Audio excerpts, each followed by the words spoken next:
بسم الله الرحمن الرحيم. ألف لام ميم. ذلك الكتاب لا ريب فيه هدى للمتقين الذين يؤمنون بالغيب ويقيمون الصلاة ومما رزقناهم ينفقون والذين يؤمنون بما أنزل إليك وما أنزل من قبلك وبالآخرة هم يوقنون أولئك على هدى من ربهم وأولئك هم المفلحون.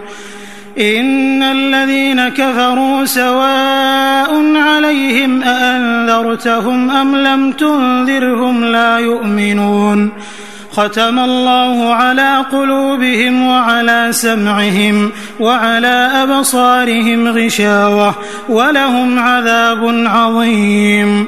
ومن الناس من يقول آمنا بالله وباليوم الآخر وما هم بمؤمنين يخادعون الله والذين آمنوا وما يخدعون إلا أنفسهم وما يشعرون. في قلوبهم مرض فزادهم الله مرضا ولهم عذاب أليم بما كانوا يكذبون. وإذا قيل لهم لا تفسدوا في الأرض قالوا إنما نحن مصلحون ألا إنهم هم المفسدون ولكن لا يشعرون. وإذا قيل لهم آمنوا كما آمن الناس قالوا أنؤمن كما آمن السفهاء ألا إنهم هم السفهاء ولكن لا يعلمون. وإذا لقوا الذين آمنوا قالوا آمنا وإذا خلوا إلى شياطينهم قالوا إنا معكم إنما نحن مستهزئون. الله يستهزئ بهم ويمدهم في طغيانهم يعمهون. أولئك الذين اشتروا الضلالة بالهدى فما ربحت تجارتهم وما كانوا مهتدين. مثلهم كمثل الذي استوقد نارا فلما أضاءت ما حوله ذهب الله بنورهم وتركهم في ظلمات لا يبصرون. صم بكم عمي فهم لا يرجعون. أو كصيب من السماء فيه ظلمات ورعد وبرق يجعلون أصابعهم في آذانهم من الصواعق حذر الموت والله محيط بالكافرين. يكاد البرق يخطف أبصارهم كلما أضاء لهم مشوا فيه وإذا أظلم عليهم قاموا ولو شاء الله لذهب بسمعهم وأبصارهم إن الله على كل شيء قدير. يا أيها الناس اعبدوا ربكم الذي خلقكم والذين من قبلكم لعلكم تتقون الذي جعل لكم الأرض فراشا والسماء بناء وأنزل من السماء ماء فأخرج به من الثمرات رزقا لكم فلا تجعلوا لله أندادا وأنتم تعلمون. وإن كنتم في ريب مما نزلنا على عبدنا فأتوا بسورة من مثله وادعوا شهداءكم من دون الله إن كنتم صادقين. فإن لم تفعلوا ولن تفعلوا فاتقوا النار التي وقودها الناس والحجارة أعدت للكافرين. وبشر الذين آمنوا وعملوا الصالحات أن لهم جنات تجري من تحتها الأنهار كلما رزقوا منها من ثمرة رزقا قالوا هذا الذي رزقنا من قبل وأتوا به متشابها ولهم فيها أزواج مطهرة وهم فيها خالدون إن الله لا يستحيي أن يضرب مثلا ما بعوضة فما فوقها فأما الذين آمنوا فيعلمون أنه الحق من ربهم وأما الذين كفروا فيقولون ماذا أراد الله بهذا مثلا يضل به كثيرا ويهدي به كثيرا وما يضل به إلا الفاسقين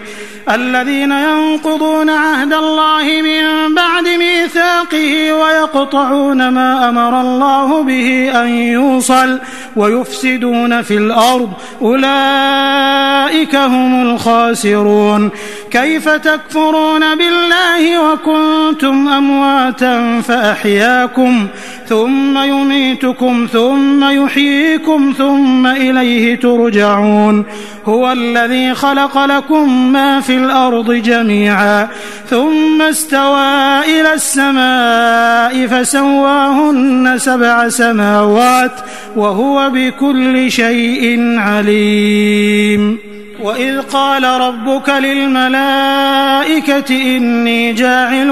في الأرض خليفة قالوا أتجعل فيها من يفسد فيها ويسفك الدماء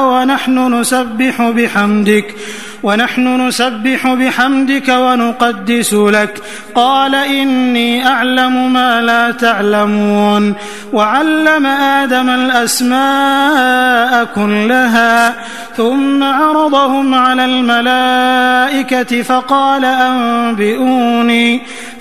أنبئوني بأسماء هؤلاء إن كنتم صادقين قالوا سبحانك لا علم لنا إلا ما علمتنا إنك أنت العليم الحكيم قال يا آدم أنبئهم بأسمائهم فلما أنبأهم بأسمائهم قال ألم أقل لكم إني أعلم غيب السماوات والأرض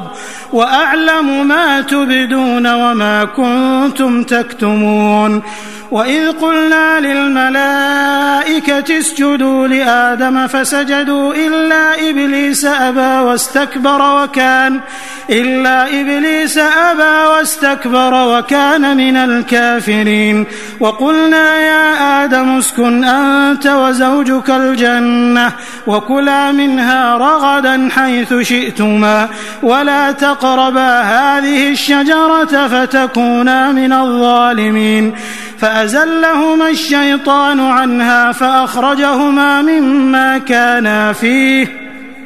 وقلنا اهبطوا بعضكم لبعض عدو ولكم في الأرض مستقر ومتاع إلى حين فتلقى آدم من ربه كلمات فتاب عليه إنه هو التواب الرحيم قلنا اهبطوا منها جميعا فإما يأتينكم مني هدى فمن تبع هداي فلا خوف عليهم ولا هم يحزنون والذين كفروا وكذبوا بآياتنا أولئك أصحاب النار هم فيها خالدون يا بني إسرائيل اذكروا نعمتي التي أنعمت عليكم وأوفوا بعهدي أوف بعهدكم وإياي فارهبون وآمنوا بما أنزلت مصدقا لما معكم ولا تكونوا أول كافر به ولا تشتروا بآياتي ثمنا قليلا وإياي فاتقون ولا تلبسوا الحق بالباطل وتكتموا الحق وأنتم تعلمون وأقيموا الصلاة وآتوا الزكاة واركعوا مع الراكعين أتأمرون الناس بالبر وتنسون أنفسكم وأنتم تتلون الكتاب أفلا تعقلون واستعينوا بالصبر والصلاة وإنها لكبيرة إلا على الخاشعين الذين يظنون أنهم ملاقو ربهم وأنهم إليه راجعون يا بني إسرائيل اذكروا نعمتي التي أنعمت عليكم وأني فضلتكم على العالمين واتقوا يوما لا تجزي نفس عن نفس شيئا ولا يقبل منها شفاعة ولا يؤخذ منها عدل ولا هم ينصرون وإذ نجيناكم من آل فرعون يسومونكم سوء العذاب يذبحون أبناءكم ويستحيون نساءكم وفي ذلكم بلاء من ربكم عظيم وإذ فرقنا بكم البحر فأنجيناكم وأغرقنا آل فرعون وأنتم تنظرون وإذ واعدنا موسى 40 ليلة ثم اتخذتم العجل من بعده وأنتم ظالمون ثم عفونا عنكم من بعد ذلك لعلكم تشكرون وإذ آتينا موسى الكتاب والفرقان لعلكم تهتدون وإذ قال موسى لقومه يا قوم إنكم ظلمتم أنفسكم باتخاذكم العجل فتوبوا إلى بارئكم فاقتلوا أنفسكم ذلكم خير لكم عند بارئكم فتاب عليكم إنه هو التواب الرحيم وإذ قلتم يا موسى لن نؤمن لك حتى نرى الله جهرة فأخذتكم الصاعقة وأنتم تنظرون ثم بعثناكم من بعد موتكم لعلكم تشكرون وظللنا عليكم الغمام وأنزلنا عليكم المن والسلوى كلوا من طيبات ما رزقناكم وما ظلمونا ولكن كانوا أنفسهم يظلمون وإذ قلنا ادخلوا هذه القرية فكلوا منها حيث شئتم رغدا وادخلوا الباب سجدا وقولوا حطة نغفر لكم خطاياكم وسنزيد المحسنين فبدل الذين ظلموا قولا غير الذي قيل لهم فأنزلنا على الذين ظلموا رجزا من السماء بما كانوا يفسقون وإذ استسقى موسى لقومه فقلنا اضرب بعصاك الحجر فانفجرت منه 12 عينا قد علم كل أناس مشربهم كلوا واشربوا من رزق الله ولا تعثوا في الأرض مفسدين وإذ قلتم يا موسى لن نصبر على طعام واحد فادع لنا ربك يخرج لنا مما تنبت الأرض من بقلها وقثائها وفومها وعدسها وبصلها قال أتستبدلون الذي هو أدنى بالذي هو خير اهبطوا مصرا فإن لكم ما سألتم وضربت عليهم الذلة والمسكنة وباءوا بغضب من الله ذلك بأنهم كانوا يكفرون بآيات الله ويقتلون النبيين بغير الحق ذلك بما عصوا وكانوا يعتدون إن الذين آمنوا والذين هادوا والنصارى والصابئين من آمن بالله واليوم الآخر وعمل صالحا فلهم أجرهم عند ربهم ولا خوف عليهم ولا هم يحزنون يحزنون وإذ أخذنا ميثاقكم ورفعنا فوقكم الطور خذوا ما آتيناكم بقوة واذكروا ما فيه لعلكم تتقون ثم توليتم من بعد ذلك فلولا فضل الله عليكم ورحمته لكنتم من الخاسرين ولقد علمتم الذين اعتدوا منكم في السبت فقلنا لهم كونوا قردة خاسئين فجعلناها نكالا لما بين يديها وما خلفها وموعظة للمتقين.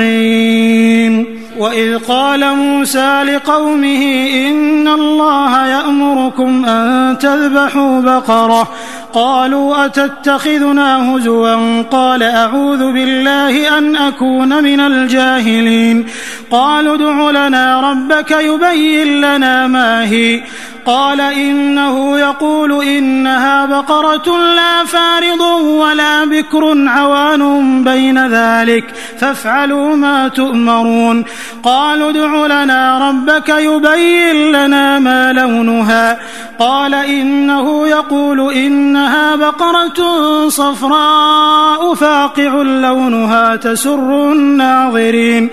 قالوا ادع لنا ربك يبين لنا ما هي إن البقرة شابه علينا وإنا إن شاء الله لمهتدون قال إنه يقول إنها بقرة لا ذلول تثير الأرض ولا تسقي الحرث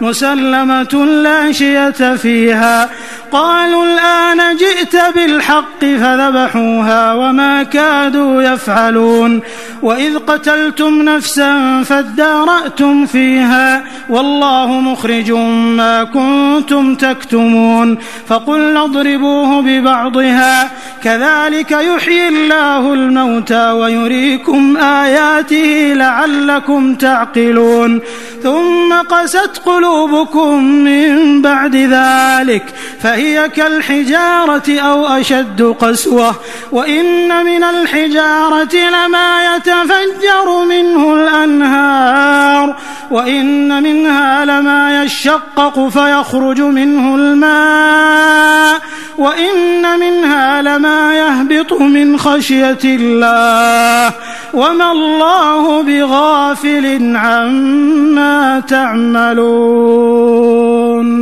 أفتطمعون أن يؤمنوا لكم وقد كان فريق منهم يسمعون كلام الله ثم يحرفونه من بعد ما عقلوه وهم يعلمون وإذا لقوا الذين آمنوا قالوا آمنا وإذا خلا بعضهم إلى بعض قالوا أتحدثونهم بما فتح الله عليكم ليحاجوكم به عند ربكم أفلا تعقلون أولا يعلمون أن الله يعلم ما يسرون وما يعلنون ومنهم أميون لا يعلمون الكتاب إلا أماني وإن هم إلا يظنون فويل للذين يكتبون الكتاب بأيديهم ثم يقولون هذا من عند الله ليشتروا به ثمنا قليلا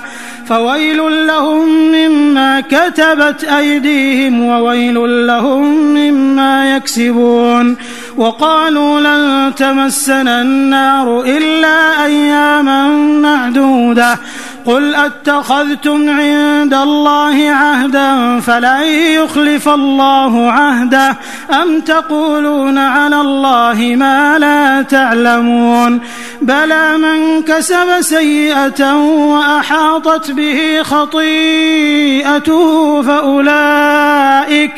فأولئك أصحاب النار هم فيها خالدون والذين آمنوا وعملوا الصالحات أولئك أصحاب الجنة هم فيها خالدون.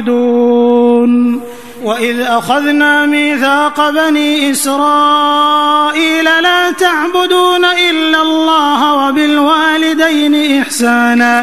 وبالوالدين إحسانا وذي القربى واليتامى والمساكين وقولوا للناس حسنا وأقيموا الصلاة وآتوا الزكاة ثم توليتم إلا قليلا منكم وأنتم معرضون. وإذ أخذنا ميثاقكم لا تسفكون دماءكم ولا تخرجون أنفسكم من دياركم ثم أقررتم وأنتم تشهدون ثم أنتم هؤلاء تقتلون أنفسكم وتخرجون فريقا منكم من ديارهم تظاهرون عليهم بالإثم والعدوان وإن يأتوكم أسارى تفادوهم وهو محرم عليكم إخراجهم أفتؤمنون ببعض الكتاب وتكفرون ببعض فما جزاء من يفعل ذلك منكم إلا خزي في الحياة الدنيا ويوم القيامة يردون إلى أشد العذاب وما الله بغافل عما تعملون. أولئك الذين اشتروا الحياة الدنيا بالآخرة فلا يخفف عنهم العذاب ولا هم ينصرون. ولقد آتينا موسى الكتاب وقفينا من بعده بالرسل وآتينا عيسى ابن مريم البينات وأيدناه بروح القدس أفكلما جاءكم رسول بما لا تهوى أنفسكم استكبرتم ففريقا كذبتم وفريقا تقتلون وقالوا قلوبنا غلف بل لعنهم الله بكفرهم فقليلا ما يؤمنون. ولما جاءهم كتاب من عند الله مصدق لما معهم وكانوا من قبل يستفتحون على الذين كفروا فلما جاءهم ما عرفوا كفروا به فلعنة الله على الكافرين. بئس ما اشتروا به أنفسهم أن يكفروا بما أنزل الله بغيا أن ينزل الله من فضله على من يشاء من عباده فباءوا بغضب على غضب وللكافرين عذاب مهين. وإذا قيل لهم آمنوا بما أنزل الله قالوا نؤمن بما أنزل علينا ويكفرون بما وراءه وهو الحق مصدقا لما معهم قل فلم تقتلون أنبياء الله من قبل إن كنتم مؤمنين. ولقد جاءكم موسى بالبينات ثم اتخذتم العجل من بعده وأنتم ظالمون. وإذ أخذنا ميثاقكم ورفعنا فوقكم الطور خذوا ما آتيناكم بقوة واسمعوا قالوا سمعنا وعصينا وأشربوا في قلوبهم العجل بكفرهم قل بئس ما يأمركم به إيمانكم إن كنتم مؤمنين. قل إن كانت لكم الدار الآخرة عند الله خالصة من دون الناس فتمنوا الموت إن كنتم صادقين ولن يتمنوه أبدا بما قدمت أيديهم والله عليم بالظالمين ولتجدنهم أحرص الناس على حياة ومن الذين أشركوا يود أحدهم لو يعمر 1000 سنة وما هو بمزحزحه من العذاب أن يعمر والله بصير بما يعملون قل من كان عدوا لجبريل فإنه نزله على قلبك بإذن الله مصدقا لما بين يديه وهدى وبشرى للمؤمنين من كان عدوا لله وملائكته ورسله وجبريل وميكال فإن الله عدو للكافرين ولقد أنزلنا إليك آيات بينات وما يكفر بها إلا الفاسقون أوكلما عاهدوا عهدا نبذه فريق منهم بل أكثرهم لا يؤمنون ولما جاءهم رسول من عند الله مصدق لما معهم نبذ فريق من الذين أوتوا الكتاب كتاب الله وراء ظهورهم كأنهم لا يعلمون واتبعوا ما تتلو الشياطين على ملك سليمان وما كفر سليمان ولكن الشياطين كفروا يعلمون الناس السحر وما أنزل على الملكين ببابل هاروت وماروت وما يعلمان من أحد حتى يقولا إنما نحن فتنة فلا تكفر فيتعلمون منهما ما يفرقون به بين المرء وزوجه وما هم بضارين به من أحد إلا بإذن الله ويتعلمون ما يضرهم ولا ينفعهم ولقد علموا لمن اشتراه ما له في الآخرة من خلاق ولبئس ما شروا به أنفسهم لو كانوا يعلمون ولو أنهم آمنوا واتقوا لمثوبة من عند الله خير لو كانوا يعلمون يا أيها الذين آمنوا لا تقولوا راعنا وقولوا انظرنا واسمعوا وللكافرين عذاب أليم ما يود الذين كفروا من أهل الكتاب ولا المشركين أن ينزل عليكم من خير من ربكم والله يختص برحمته من يشاء والله ذو الفضل العظيم ما ننسخ من آية أو ننسها نأت بخير منها أو مثلها ألم تعلم أن الله على كل شيء قدير ألم تعلم أن الله له ملك السماوات والأرض وما لكم من دون الله من ولي ولا نصير أم تريدون أن تسألوا رسولكم كما سئل موسى من قبل ومن يتبدل الكفر بالإيمان فقد ضل سواء السبيل ود كثير من أهل الكتاب لو يردونكم من بعد إيمانكم كفارا حسدا من عند أنفسهم من بعد ما تبين لهم الحق فاعفوا واصفحوا حتى يأتي الله بأمره إن الله على كل شيء قدير وأقيموا الصلاة وآتوا الزكاة وما تقدموا لأنفسكم من خير تجدوه عند الله إن الله بما تعملون بصير وقالوا لن يدخل الجنة إلا من كان هودا أو نصارى تلك أمانيهم قل هاتوا برهانكم إن كنتم صادقين بلى من أسلم وجهه لله وهو محسن فله أجره عند ربه ولا خوف عليهم ولا هم يحزنون. وقالت اليهود ليست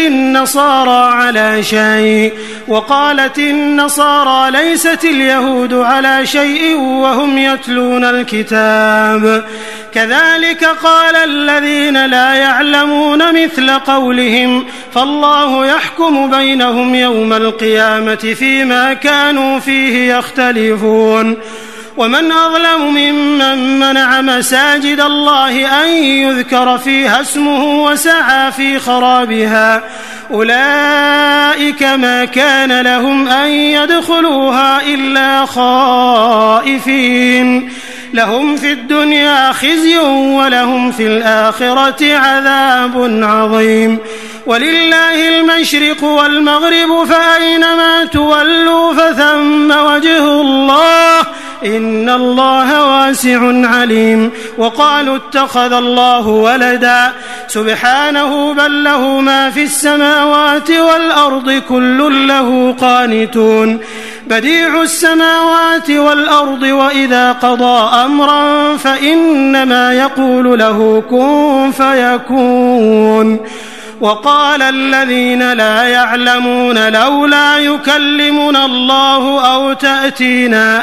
آية كذلك قال الذين من قبلهم مثل قولهم تشابهت قلوبهم قد بينا الآيات لقوم يوقنون. إنا أرسلناك بالحق بشيرا ونذيرا ولا تسأل عن أصحاب الجحيم.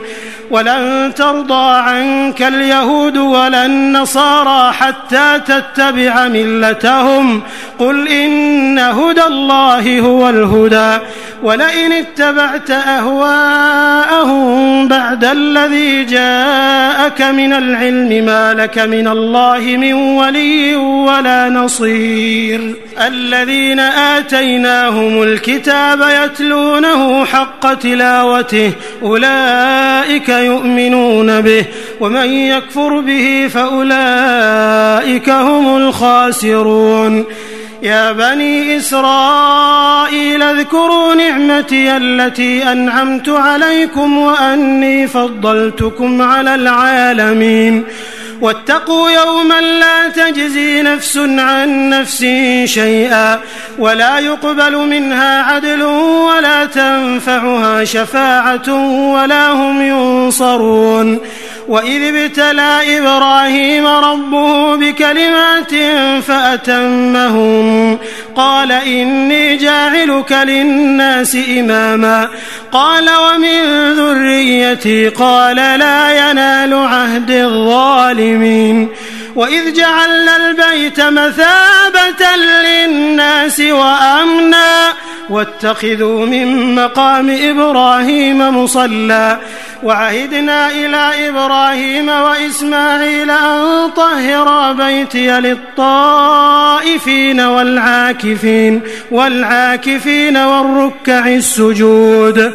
وإذ قال إبراهيم رب اجعل هذا بلدا آمنا وارزق أهله من الثمرات من آمن منهم بالله واليوم الآخر قال ومن كفر فأمتعه قليلا ثم أضطره إلى عذاب النار وبئس المصير.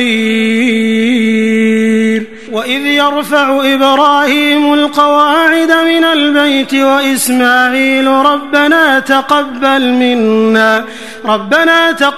منا إنك أنت السميع العليم ربنا واجعلنا مسلمين لك ومن ذريتنا أمة مسلمة لك وأرنا مناسكنا وتب علينا إنك أنت التواب الرحيم.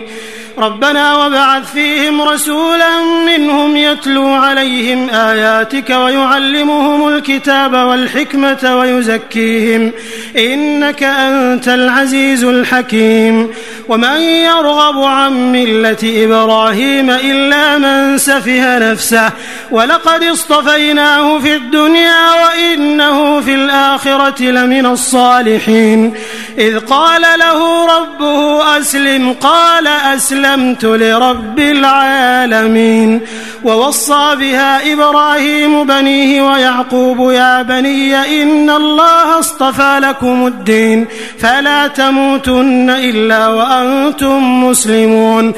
أم كنتم شهداء إذ حضر يعقوب الموت إذ قال لبنيه ما تعبدون من بعدي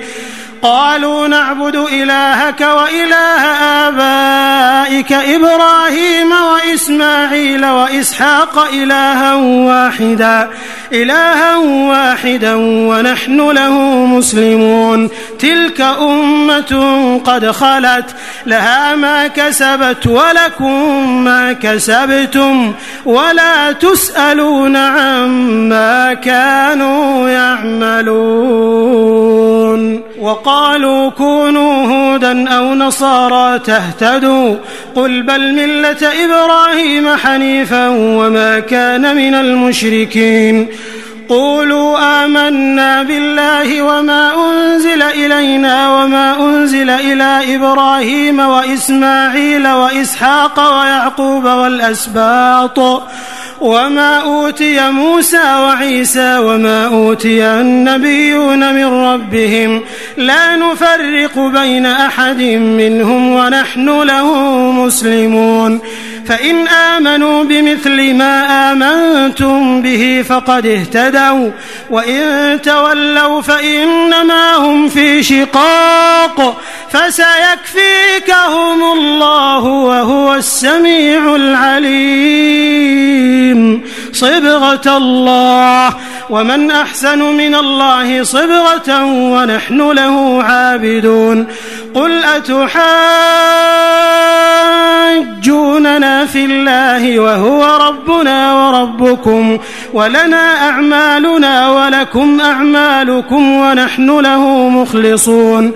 أم تقولون إن إبراهيم وإسماعيل وإسحاق ويعقوب والأسباط كانوا هودا أو نصارى قل أأنتم أعلم أم الله ومن أظلم ممن كتم شهادة عنده من الله وما الله بغافل عما تعملون تلك أمة قد خلت لها ما كسبت ولكم ما كسبتم ولا تسألون عما كانوا يعملون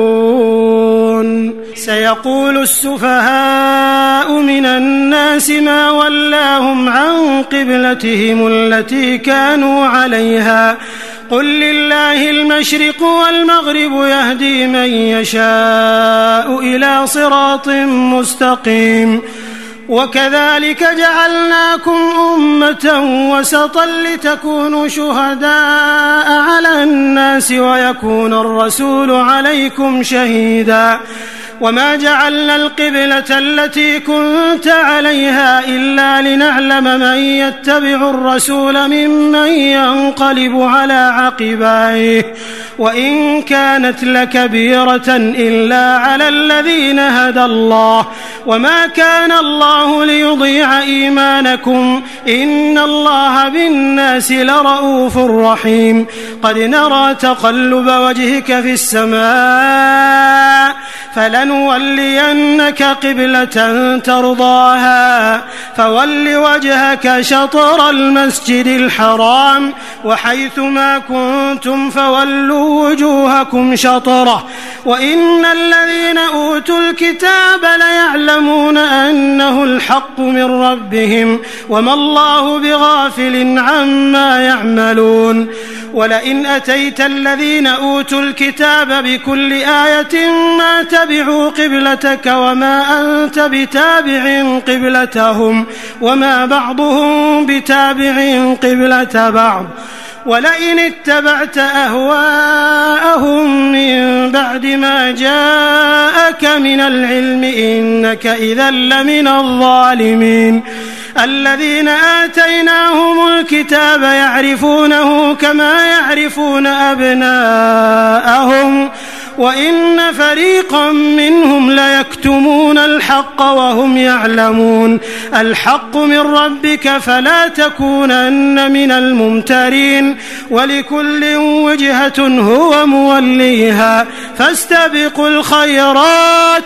أينما تكونوا يأت بكم الله جميعا إن الله على كل شيء قدير. ومن حيث خرجت فول وجهك شطر المسجد الحرام وإنه للحق من ربك وما الله بغافل عما تعملون. ومن حيث خرجت فول وجهك شطر المسجد الحرام وحيث ما كنتم فولوا وجوهكم شطره لئلا يكون للناس عليكم حجة إلا الذين ظلموا منهم فلا تخشوهم واخشوني ولأتم نعمتي عليكم ولعلكم تهتدون. كما أرسلنا فيكم رسولا منكم يتلو عليكم آياتنا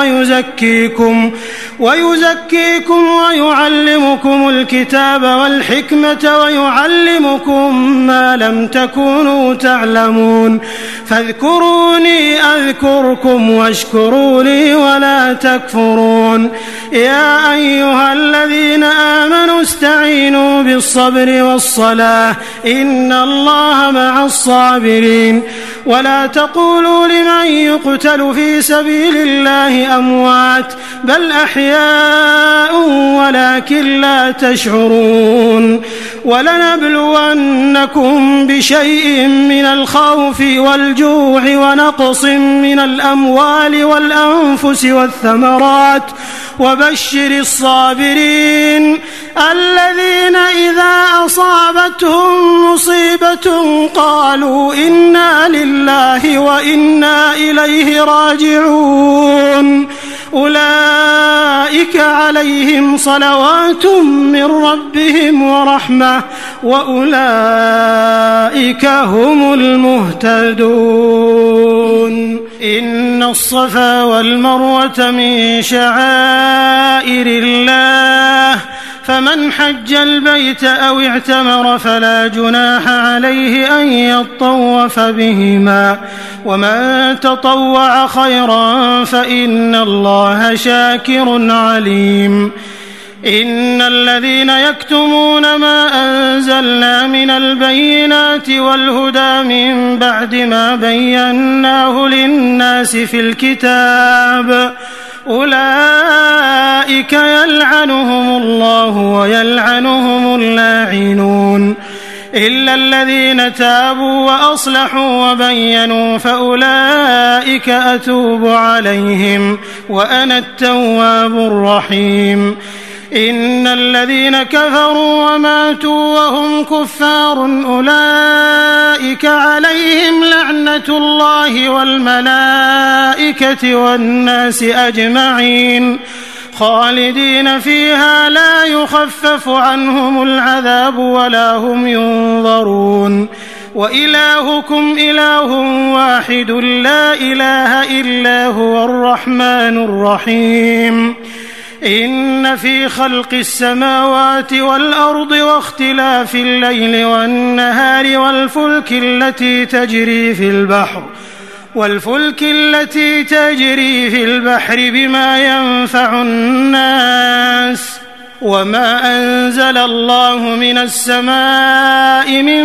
ماء فأحيا به الأرض بعد موتها وبث فيها من كل دابة وتصريف الرياح والسحاب المسخر بين السماء والأرض لآيات لقوم يعقلون. ومن الناس من يتخذ من دون الله أندادا يحبونهم كحب الله والذين آمنوا أشد حبا لله ولو يرى الذين ظلموا إذ يرون العذاب أن القوة لله جميعا وأن الله شديد العذاب إذ تبرأ الذين اتبعوا من الذين اتبعوا ورأوا العذاب وتقطعت بهم الأسباب وقال الذين اتبعوا لو أن لنا كرة فنتبرأ منهم كما تبرأوا منا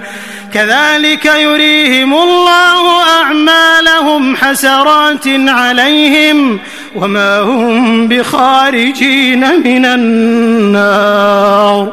يا أيها الناس كلوا مما في الأرض حلالا طيبا ولا تتبعوا خطوات الشيطان إنه لكم عدو مبين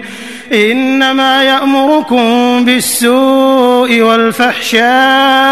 وأن تقولوا على الله ما لا تعلمون وإذا قيل لهم اتبعوا ما أنزل الله قالوا بل نتبع ما ألفينا عليه آباءنا أولو كان آباؤهم لا يعقلون شيئا ولا يهتدون ومثل الذين كفروا كمثل الذي ينعق بما لا يسمع إلا دعاء ونداء صم بكم عمي فهم لا يعقلون يا أيها الذين آمنوا كلوا من طيبات ما رزقناكم واشكروا لله إن كنتم إياه تعبدون إنما حرم عليكم الميتة والدم ولحم الخنزير وما أهل به لغير الله فمن اضطر غير باغ ولا عاد فلا إثم عليه إن الله غفور رحيم إن الذين يكتمون ما أنزل الله من الكتاب ويشترون به ثمنا قليلا أولئك ما يأكلون في بطونهم إلا النار ولا يكلمهم الله يوم القيامة ولا يزكيهم ولهم عذاب أليم أولئك الذين اشتروا الضلالة بالهدى والعذاب بالمغفرة فما أصبرهم على النار ذلك بأن الله نزل الكتاب بالحق وإن الذين اختلفوا في الكتاب لفي شقاق بعيد ليس البر أن تولوا وجوهكم قبل المشرق والمغرب ولكن البر من آمن بالله واليوم الآخر والملائكة والكتاب والنبيين وآتى المال على حبه ذوي القربى واليتامى والمساكين وابن السبيل والسائلين وفي الرقاب وأقام الصلاة وآتى الزكاة والموفون بعهدهم إذا عاهدوا والصابرين في البأساء والضراء وحين البأس أولئك الذين صدقوا وأولئك هم المتقون يا أيها الذين آمنوا كتب عليكم القصاص في القتلى الحر بالحر والعبد بالعبد والأنثى بالأنثى فمن عفي له من أخيه شيء فاتباع بالمعروف وأداء إليه بإحسان ذلك تخفيف من ربكم ورحمة فمن اعتدى بعد ذلك فله عذاب أليم ولكم في القصاص حياة يا أولي الألباب لعلكم تتقون كتب عليكم إذا حضر أحدكم الموت إن ترك خيرا الوصية للوالدين والأقربين بالمعروف حقا على المتقين فمن بدله بعدما سمعه فإنما إثمه على الذين يبدلونه إن الله سميع عليم فمن خاف من موص جنفا أو إثما فأصلح بينهم فلا إثم عليه إن الله غفور رحيم يا أيها الذين آمنوا كتب عليكم الصيام كما كتب على الذين من قبلكم لعلكم تتقون أياما معدودات فمن كان منكم مريضا أو على سفر فعدة من أيام أخر وعلى الذين يطيقونه فدية طعام مسكين فمن تطوع خيرا فهو خير له وأن تصوموا خير لكم إن كنتم تعلمون شهر رمضان الذي أنزل فيه القرآن هدى للناس وبينات من الهدى والفرقان فمن شهد منكم الشهر فليصم ومن كان مريضا أو على سفر فعدة من أيام أخر يريد الله بكم اليسر ولا يريد بكم العسر ولتكملوا العدة ولتكبروا الله على ما هداكم ولعلكم تشكرون وإذا سألك عبادي عني فإني قريب أجيب دعوة الداع إذا دعان فليستجيبوا لي وليؤمنوا بي لعلهم يرشدون أحل لكم ليلة الصيام الرفث إلى نسائكم هن لباس لكم وأنتم لباس لهن علم الله أنكم كنتم تختانون أنفسكم فتاب عليكم وعفى عنكم فالآن باشروهن وابتغوا ما كتب الله لكم وكلوا واشربوا حتى يتبين لكم الخيط الأبيض من الخيط الأسود من الفجر ثم أتموا الصيام إلى الليل ولا تباشروهن وأنتم عاكفون في المساجد تلك حدود الله فلا تقربوها كذلك يبين الله آياته للناس لعلهم يتقون ولا تأكلوا أموالكم بينكم بالباطل وتدلوا بها إلى الحكام لتأكلوا فريقا من أموال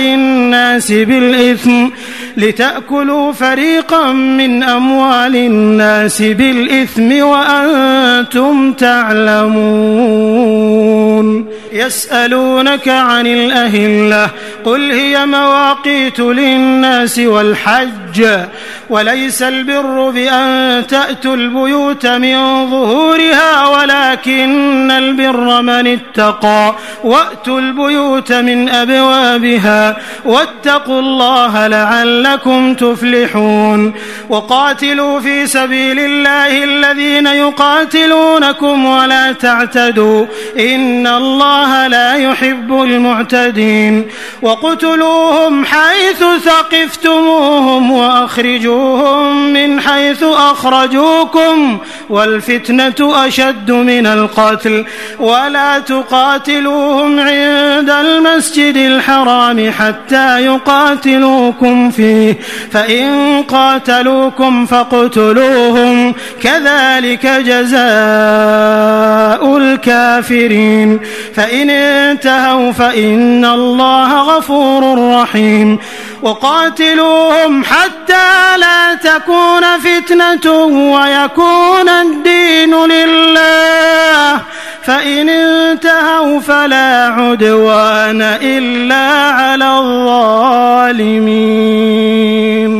الشهر الحرام بالشهر الحرام والحرمات قصاص فمن اعتدى عليكم فاعتدوا عليه بمثل ما اعتدى عليكم واتقوا الله واعلموا أن الله مع المتقين وأنفقوا في سبيل الله ولا تلقوا بأيديكم إلى التهلكة وأحسنوا إن الله يحب المحسنين وأتموا الحج والعمرة لله فإن أحصرتم فما استيسر من الهدي ولا تحلقوا رؤوسكم حتى يبلغ الهدي محله فمن كان منكم مريضا أو به أذى من رأسه ففدية من صيام أو صدقة أو نسك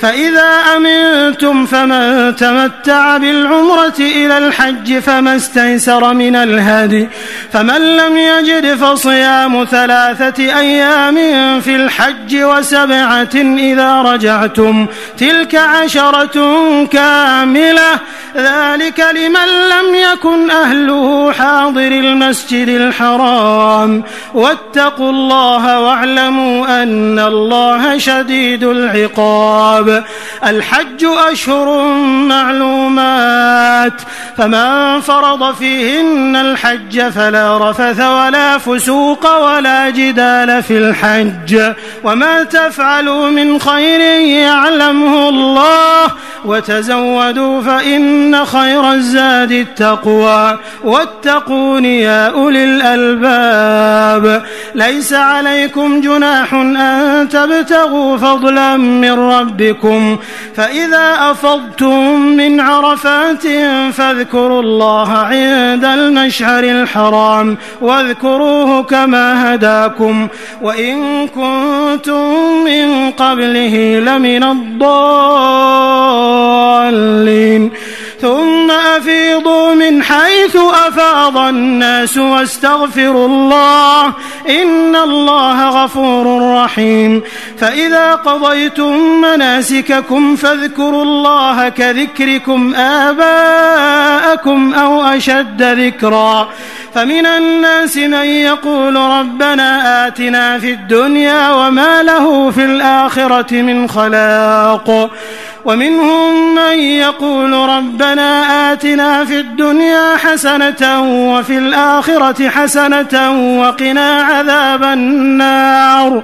أولئك لهم نصيب مما كسبوا والله سريع الحساب واذكروا الله في أيام معدودات فمن تعجل في يومين فلا إثم عليه ومن تأخر فلا إثم عليه لمن اتقى واتقوا الله واعلموا أنكم إليه تحشرون ومن الناس من يعجبك قوله في الحياة الدنيا ويشهد الله على ما في قلبه وهو ألد الخصام وإذا تولى سعى في الأرض ليفسد فيها ويهلك الحرث والنسل والله لا يحب الفساد وإذا قيل له اتق الله أخذته العزة بالإثم فحسبه جهنم ولبئس المهاد ومن الناس من يشري نفسه ابتغاء مرضات الله والله رؤوف بالعباد يا أيها الذين آمنوا ادخلوا في السلم كافة ولا تتبعوا خطوات الشيطان إنه لكم عدو مبين فإن زللتم من بعد ما جاءتكم البينات فاعلموا أن الله عزيز حكيم هل ينظرون إلا أن يأتيهم الله في ظلل من الغمام والملائكة وقضي الأمر وإلى الله ترجع الأمور سل بني إسرائيل كم آتيناهم من آية بينة ومن يبدل نعمة الله من بعد ما جاءته فإن الله شديد العقاب زين للذين كفروا الحياة الدنيا ويسخرون من الذين آمنوا والذين اتقوا فوقهم يوم القيامة والله يرزق من يشاء بغير حساب كان الناس أمة واحدة فبعث الله النبيين مبشرين ومنذرين وأنزل معهم الكتاب بالحق ليحكم بين الناس فيما اختلفوا فيه وما اختلف فيه إلا الذين أوتوه من بعد ما جاءتهم البينات بغيا بينهم فهدى الله الذين آمنوا لما اختلفوا فيه من الحق بإذنه والله يهدي من يشاء إلى صراط مستقيم أم حسبتم أن تدخلوا الجنة ولما يأتكم مثل الذين خلوا من قبلكم مستهم البأساء والضراء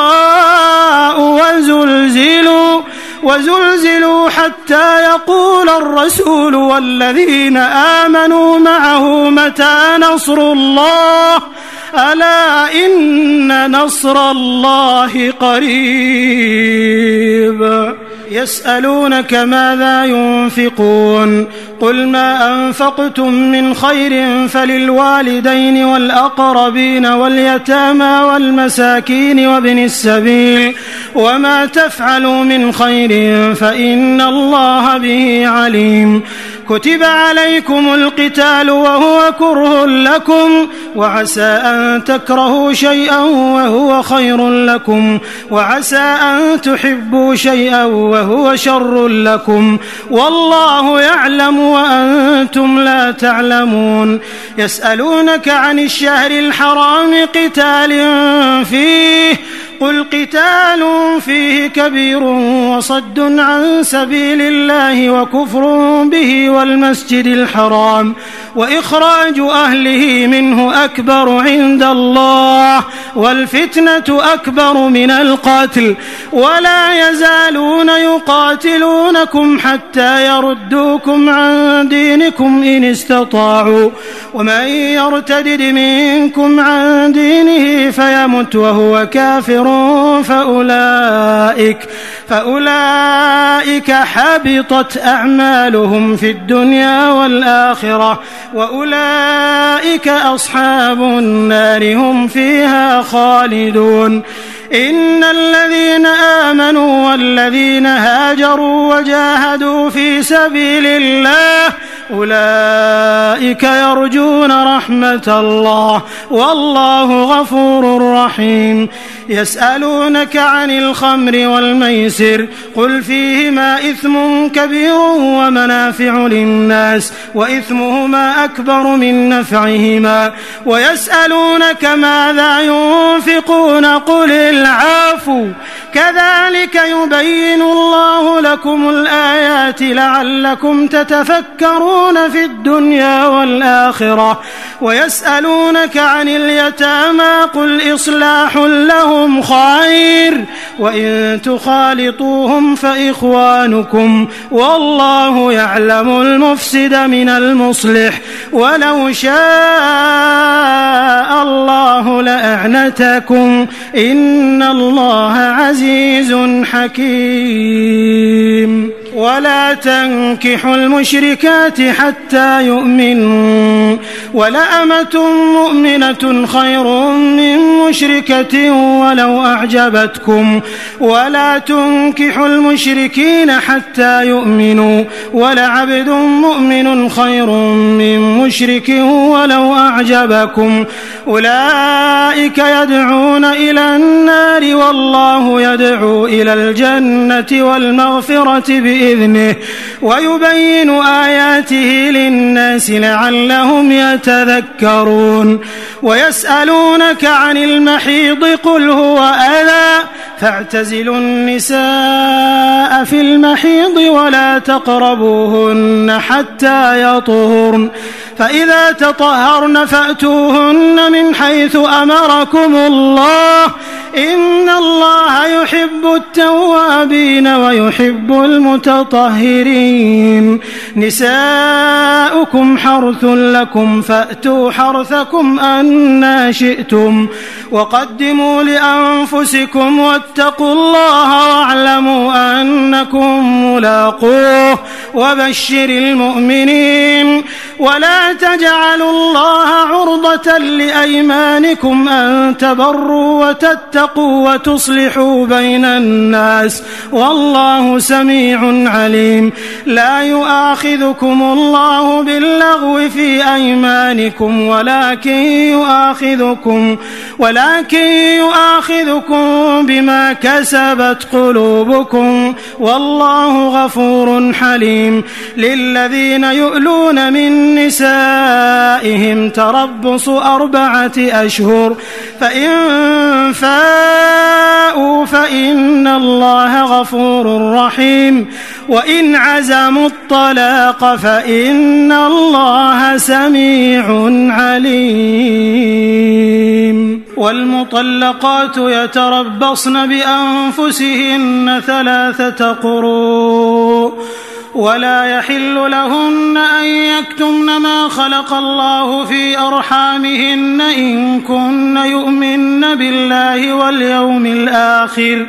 وبعولتهن أحق بردهن في ذلك إن أرادوا إصلاحا ولهن مثل الذي عليهن بالمعروف وللرجال عليهن درجة والله عزيز حكيم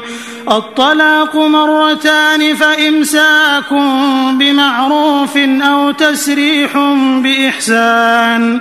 ولا يحل لكم أن تأخذوا مما آتيتموهن شيئا إلا أن يخافا ألا يقيما حدود الله فإن خفتم ألا يقيما حدود الله فلا جناح عليهما فيما افتدت به تلك حدود الله فلا تعتدوها ومن يتعد حدود الله فأولئك هم الظالمون فإن طلقها فلا تحل له من بعد حتى تنكح زوجا غيره فإن طلقها فلا جناح عليهما أن يتراجعا إن ظنا أن يقيما حدود الله وتلك حدود الله يبينها لقوم يعلمون وإذا طلقتم النساء فبلغن أجلهن فأمسكوهن بمعروف أو سرحوهن بمعروف ولا تمسكوهن ضرارا لتعتدوا ومن يفعل ذلك فقد ظلم نفسه ولا تتخذوا آيات الله هزوا واذكروا نعمة الله عليكم وما أنزل عليكم من الكتاب والحكمة يعظكم به واتقوا الله واعلموا أن الله بكل شيء عليم وإذا طلقتم النساء فبلغن أجلهن فلا تعضلوهن أن ينكحن أزواجهن إذا تراضوا بينهم بالمعروف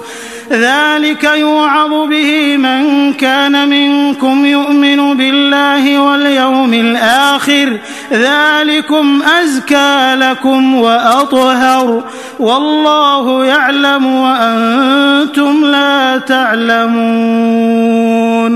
والوالدات يرضعن أولادهن حولين كاملين لمن أراد أن يتم الرضاعة وعلى المولود له رزقهن وكسوتهن بالمعروف لا تكلف نفس إلا وسعها لا تضار والدة بولدها ولا مولود له بولده وعلى الوارث مثل ذلك فإن أرادا فصالا عن تراض منهما وتشاور فلا جناح عليهما وإن أردتم أن تسترضعوا أولادكم فلا جناح عليكم إذا سلمتم ما آتيتم بالمعروف واتقوا الله واعلموا أن الله بما تعملون بصير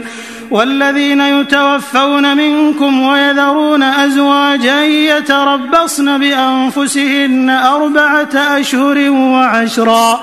فإذا بلغن أجلهن فلا جناح عليكم فيما فعلن في أنفسهن بالمعروف والله بما تعملون خبير ولا جناح عليكم فيما عرضتم به من خطبة النساء أو أكننتم في أنفسكم علم الله أنكم ستذكرونهن ولكن لا تواعدوهن سرا إلا أن تقولوا قولا معروفا ولا تعزموا عقدة النكاح حتى يبلغ الكتاب أجله واعلموا أن الله يعلم ما في أنفسكم فاحذروه واعلموا أن الله غفور حليم لا جناح عليكم إن طلقتم النساء ما لم تمسوهن أو تفرضوا لهن فريضة ومتعوهن على الموسع قدره وعلى المقتر قدره متاعا بالمعروف حقا على المحسنين وإن طلقتموهن من قبل أن تمسوهن وقد فرضتم لهن فريضة فنصف ما فرضتم إلا أن يعفون أو يعفو الذي بيده عقدة النكاح وأن تعفوا أقرب للتقوى ولا تنسوا الفضل بينكم إن الله بما تعملون بصير حافظوا على الصلوات والصلاة الوسطى وقوموا لله قانتين فإن خفتم فرجالا أو ركبانا فإذا أمنتم فاذكروا الله كما علمكم ما لم تكونوا تعلمون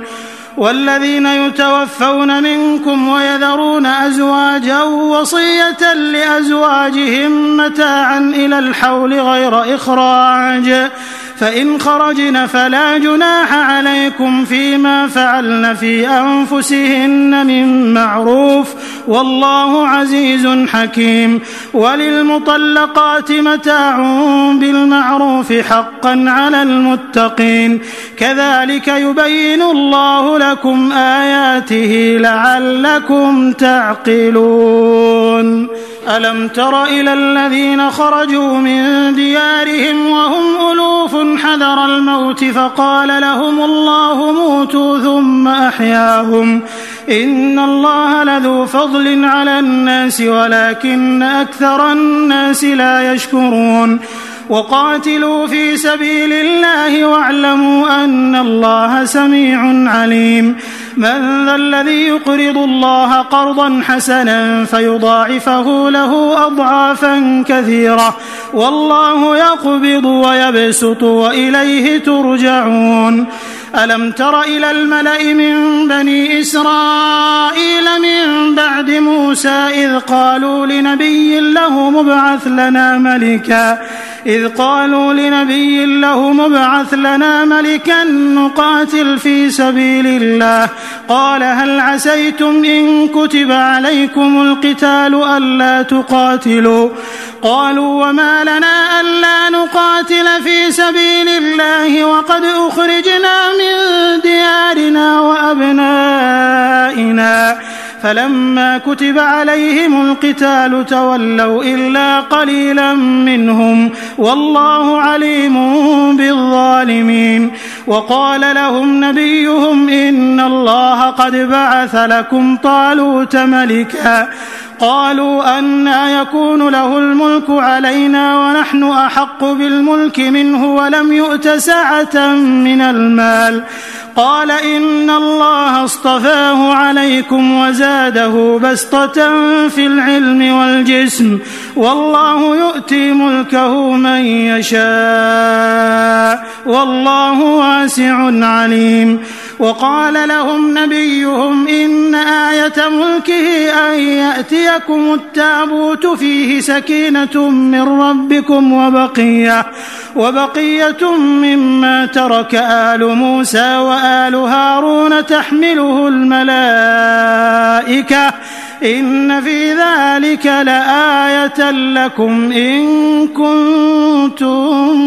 مؤمنين. فلما فصل طالوت بالجنود قال إن الله مبتليكم بنهر فمن شرب منه فليس مني ومن لم يطعمه فإنه مني إلا من اغترف غرفة بيده فشربوا منه إلا قليلا منهم فلما جاوزه هو والذين آمنوا معه قالوا لا طاقة لنا اليوم بجالوت وجنوده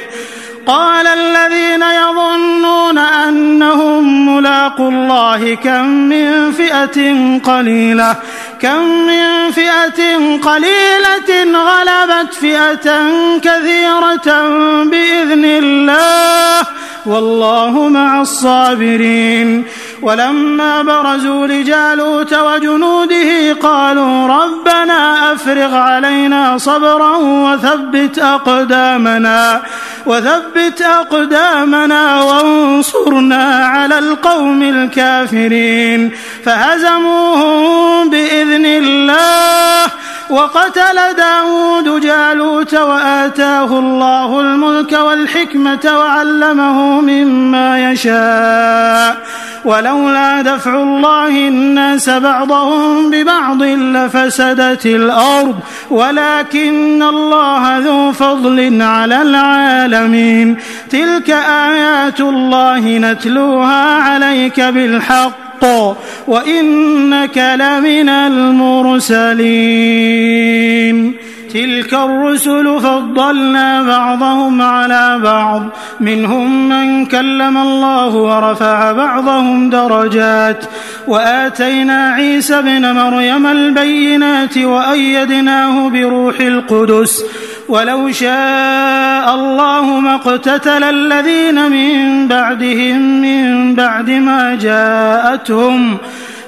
بعد ما جاءتهم البينات ولكن اختلفوا فمنهم من آمن ومنهم من كفر ولو شاء الله ما اقتتلوا ولكن الله يفعل ما يريد. يا أيها الذين آمنوا أنفقوا مما رزقناكم من قبل أن يأتي يوم لا بيع فيه ولا خلة ولا شفاعة والكافرون هم الظالمون. الله لا إله إلا هو الحي القيوم لا تأخذه سنة ولا نوم له ما في السماوات وما في الأرض من ذا الذي يشفع عنده إلا بإذنه يعلم ما بين أيديهم وما خلفهم ولا يحيطون بشيء من علمه إلا بما شاء وسع كرسيه السماوات والأرض ولا يؤوده حفظهما وهو العلي العظيم. لا إكراه في الدين قد تبين الرشد من الغي فمن يكفر بالطاغوت ويؤمن بالله الله فقد استمسك بالعروة الوثقى لا انفصام لها والله سميع عليم. الله ولي الذين آمنوا يخرجهم من الظلمات إلى النور والذين كفروا أولياؤهم الطاغوت يخرجونهم من النور إلى الظلمات أولئك أصحاب النار هم فيها خالدون. ألم تر إلى الذي حاج إبراهيم في ربه أن آتاه الله الملك إذ قال إبراهيم ربي الذي يحيي ويميت قال أنا أحيي وأميت قال إبراهيم فإن الله يأتي بالشمس من المشرق فأت بها من المغرب فبهت الذي كفر والله لا يهدي القوم الظالمين. أو كالذي مر على قرية وهي خاوية على عروشها قال أنى يحيي هذه الله بعد موتها فأماته الله 100 عام ثم بعثه قال كم لبثت قال لبثت يوما أو بعض يوم قال بل لبثت 100 عام فانظر إلى طعامك وشرابك لم يتسنه وانظر إلى حمارك ولنجعلك آية للناس وانظر إلى العظام كيف ننشزها ثم نكسوها لحما فلما تبين له قال أعلم أن الله على كل شيء قدير. وإذ قال إبراهيم رب أرني كيف تحيي الموتى قال أولم تؤمن قال بلى ولكن ليطمئن قلبي قال فخذ 4 من الطير فصرهن إليك ثم اجعل على كل جبل منهن جزءا ثم ادعهن يأتينك سعيا واعلم أن الله عزيز حكيم. مثل الذين ينفقون أموالهم في سبيل الله كمثل حبة أنبتت 7 سنابل في كل سنبلة 100 حبة والله يضاعف لمن يشاء والله واسع عليم. الذين ينفقون أموالهم في سبيل الله ثم لا يتبعون ما أنفقوا منا ولا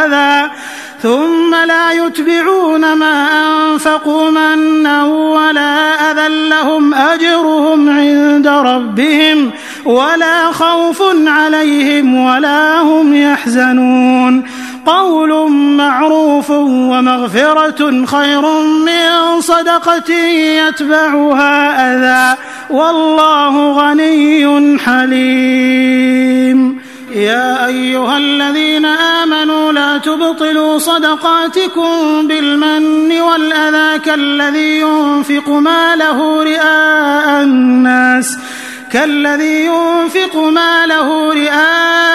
الناس ولا يؤمن بالله واليوم الآخر فمثله كمثل صفوان عليه تراب فأصابه وابل فتركه صلدا لا يقدرون على شيء مما كسبوا والله لا يهدي القوم الكافرين. ومثل الذين ينفقون أموالهم ابتغاء مرضات الله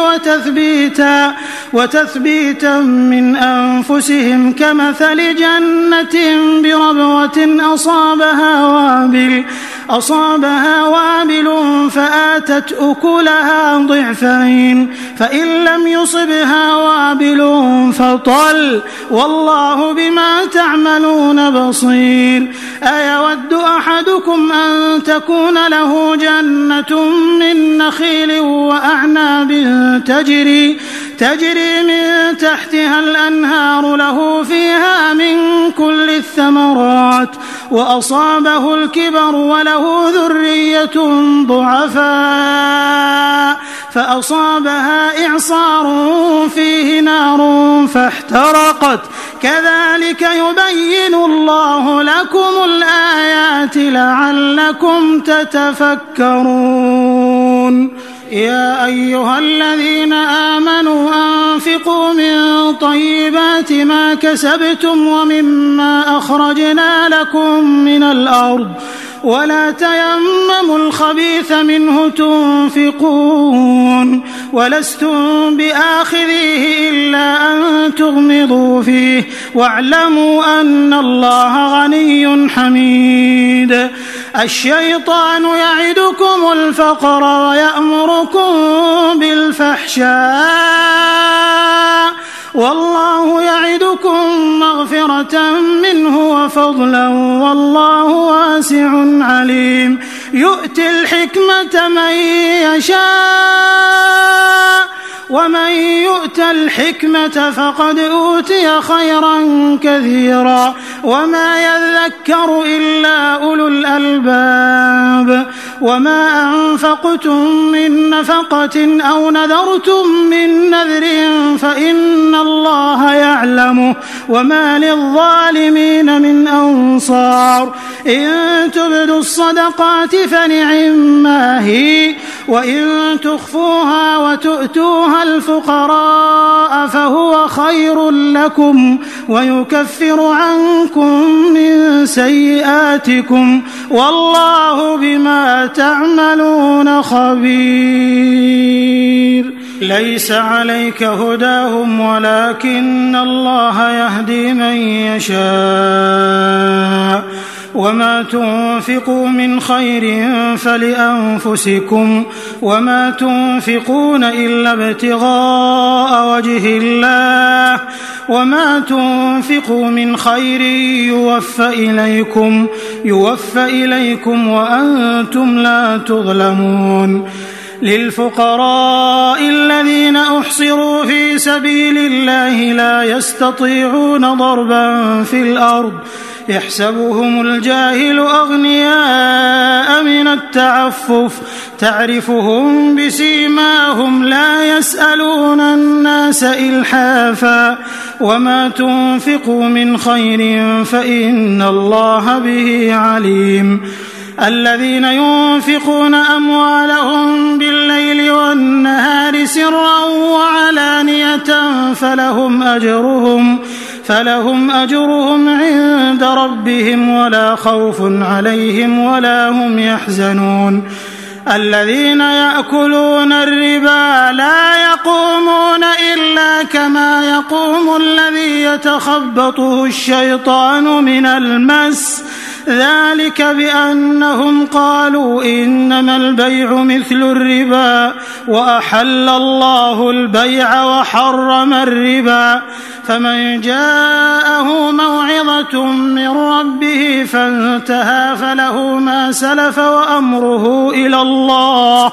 ومن عاد فأولئك أصحاب النار هم فيها خالدون يمحق الله الربا ويربي الصدقات والله لا يحب كل كفار أثيم إن الذين آمنوا وعملوا الصالحات وأقاموا الصلاة وآتوا الزكاة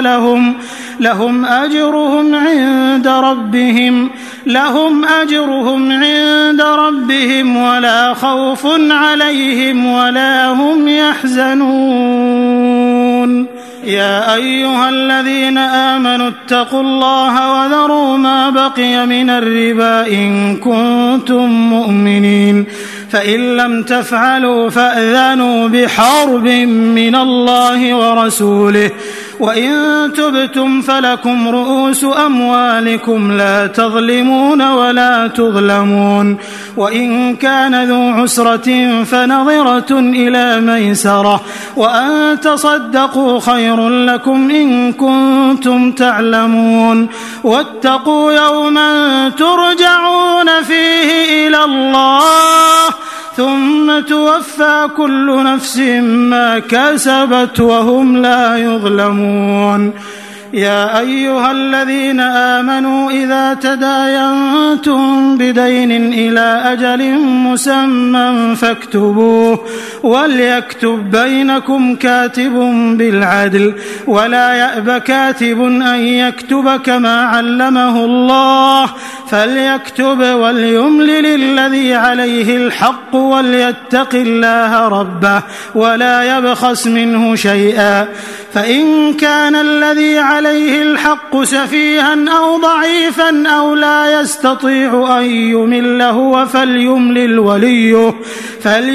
وليه بالعدل واستشهدوا شهيدين من رجالكم فإن لم يكونا رجلين فرجل وامرأتان ممن ترضون من الشهداء أن تضل إحداهما فتذكر إحداهما الأخرى ولا يأبى الشهداء إذا ما دعوا ولا تسأموا أن تكتبوه صغيرا أو كبيرا إلى أجله ذلكم أقسط عند الله وأقوم للشهادة وأدنى ألا ترتابوا